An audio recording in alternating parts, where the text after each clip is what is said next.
बिहार में महिला सशक्तिकरण को नया बल देते हुए प्रधानमंत्री नरेंद्र मोदी ने वीडियो कॉन्फ्रेंसिंग के जरिए 75 लाख महिलाओं को 10-10 हजार रुपए की सीधी सहायता राशि की ट्रांसफर। पीएम ने कांग्रेस पर हमला बोलते हुए कहा, अब पंजा कोई पैसा नहीं लूट सकता। कह चुके थे, ये जो आजकल लूट की चर्चा चल रही है ना, पहले एक प्रधानमंत्री ने कहा था, तब तो चारों तरफ उन्हीं का राज चलता था, पंचायत से पार्लियामेंट तक उनका राज था।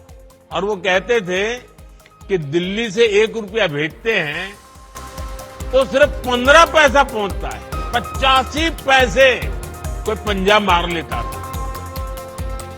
आज जो पैसे भेजे जा रहे हैं ना, पूरे 10,000 रुपये आपके खाते में जमा होंगे। 1 रुपया कोई मार नहीं सकता है। आरजेडी नेता तेजस्वी यादव ने दावा किया कि चुनाव के बाद जेडीयू का राजनीतिक अस्तित्व हो जाएगा खत्म। कुछ नेता भाजपा में जाएंगे तो कुछ आरजेडी का रुख करेंगे। उन्होंने भाजपा को सांप्रदायिक सोच वाली पार्टी बताया और आरजेडी को कहा धर्मनिरपेक्षता का पक्षधर। जेडीयू के नेता पूर्व विधायक जो हैं वो शामिल हुए हैं। हमको लगता है कि अब सब लोगों का मोह जो है भंग हो रहा है जदयू से, क्योंकि जदयू का भविष्य जो है नहीं रह गया। चुनाव के बाद जो है जदयू का कोई भविष्य नहीं। कुछ भाजपा में जाएंगे, कुछ आरजेडी में। जो भाजपा की सोच रखने वाले लोग हैं वो उधर जाएंगे, जो सामाजिक न्याय धर्मनिरपेक्षता में विश्वास रखते हैं वो आरजेडी। बिहार के मोतिहारी में प्रियंका गांधी वाड्रा ने मुख्यमंत्री नीतीश कुमार पर साधा हमला। बोला कि राज्य में बदलाव का वक्त आ चुका है, पुल गिर रहे हैं, नौकरियां नहीं है, पेपर लीक हो रहे हैं। अब जनता को समझना होगा कि ये लोग क्या कर रहे हैं।